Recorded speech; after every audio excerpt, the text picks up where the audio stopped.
আপনারা অলরেডি নিশ্চয়ই জানেন যে এইবারের পুজোয় 3টে দারুণ বাংলা সিনেমার চমক রয়েছে এবং প্রত্যেকটাই একটা আরেকটার থেকে ডিফারেন্ট। এটাই মনে হয় এটা স্পেশালিটি।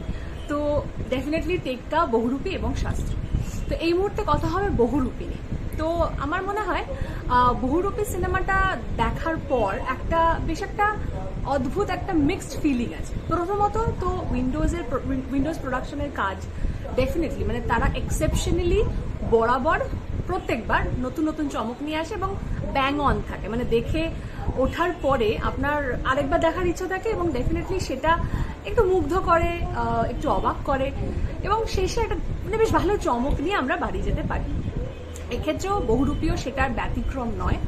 খুব সাধারণ চোখে দেখলে এটা হয়তো চোর পুলিশের একটা গল্প, রাদার ডাকাত এবং পুলিশের একটি গল্প, বাট স্টিল এখানে যে চমকগুলো রয়েছে এবং আপনারা হয়তো জানবেন যে এই ঘটনাটা মানে যে ঘটনাকে কেন্দ্র করে এই সিনেমাটা সেটা একটি সত্য ঘটনা।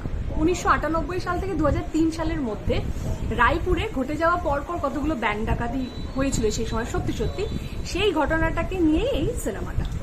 তো ডেফিনেটলি সিনেমার যারা আর কি অন্যতম আকর্ষণ, ডেফিনেটলি গল্প তো অবশ্যই আকর্ষণ, এছাড়াও শিবপ্রসাদ মুখোপাধ্যায় এবং আবির চ্যাটার্জি, এরা দুজন তো অন্যতম দুই আকর্ষণ এবং তার সাথে আরও দুজন সুন্দরী নায়িকারাও রয়েছেন, রীতাভরি এবং কৌশানী।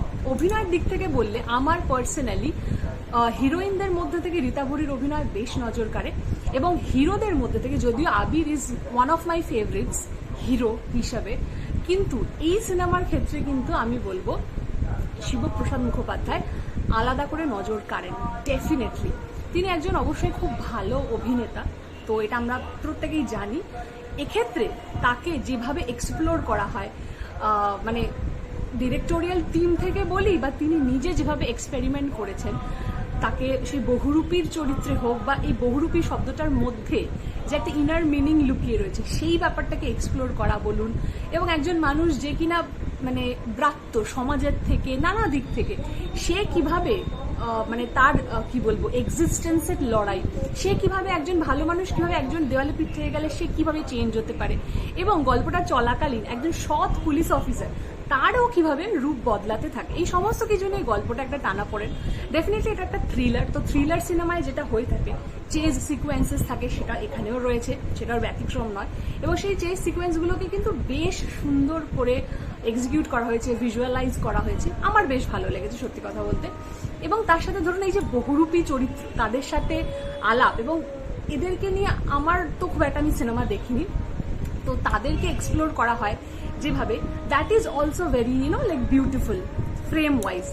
এবং কৌশানীর কথা বলতে হয়, আমরা তাকে বরাবর যে ধরনের সিনেমা করতে দেখে এসেছি তার থেকে এটা সম্পূর্ণ ডিফারেন্ট এবং তিনি কিন্তু বেশ ভালো অভিনয় করেছেন। এবং সব মিলে আমার মনে হয় গান, ভিজুয়ালাইজেশন, থ্রিলারের যে মজাটা চমকটা রয়েছে পরতে পরতে এবং তার যে একটা থাকে না ক্লাইম্যাক্সে গিয়ে একটা সাংঘাতিক চমক থাকে যেটার জন্য আপনাকে দেখতেই হবে সিনেমাটা। তো এই সব কিছু মিলিয়ে এবং অবশ্যই একটু ডিফারেন্ট একটা সিনেমা যেটা কিনা এই পুজোয় যে দুটো বেরোচ্ছে সে দুটো থেকে ডেফিনেটলি আলাদা। তো সব মিলিয়ে আপনার কিন্তু আমার মনে হয় পুজোতে এই সিনেমাটা দেখার জন্য একদম পারফেক্ট এবং যেখানে একটা সমাজের একটা মেসেজ রয়েছে, সত্য ঘটনা অবলম্বনে মানে সিনেমা বানানো তো একটা অবশ্যই মানে কমেন্টেবল একটা সাহসিকতার কাজ। তো সব মিলে আমার মনে হয় আপনার ভালোই সময় কাটবে যদি আপনি বহুরূপী দেখেন।